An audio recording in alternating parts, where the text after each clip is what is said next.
Chéad go éis, go raibh maith agat as an seisiún seo a chríochnú. Déanfar cuine a sceadalú duit anois le hoifigigh seirbhísí fostíochta agus le chéile forbróig sibh do phlean dul chun cinn persanta.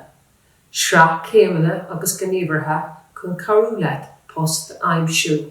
Chun tús a chur le de cuardach poist, Molamid Profi Jobs Ireland a crothú. Is seirbhís ar líne séar an eisce í Jobs Ireland, chun carú leat poist a cuardach agus carú le fostóirí nasca leis na daoine carta. Déanaireacht é seo a dhéanamh roimh do chuine le d'oifigigh seirbhísí fostíochta, mar beidh sé ina cuidiú agus díreachtaí cuardaigh fostíochta a bléileo.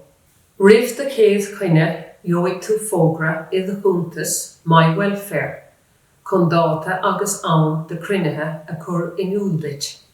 Cintigh le do thuil go bhfuil tú ar fáil agus olbhathe roimh ré, Orga go roigh sé seo leatsa agus le d'oifigigh an tarbha is mó a bhaint as an grinniú.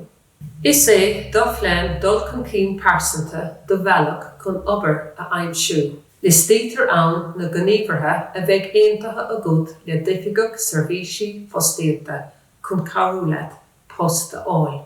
Aíonn sé freisin de rán na fostíochtaine agus do riachtanis I dachas, I lúna nó forbartha. An son déanfar de phlean a ahrainú agus a nua honrú ar bhain rialta de d'oifigigh I gcoinní lentacha.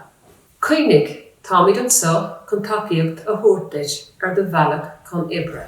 Gcuimid gach rá ort ar do Ros.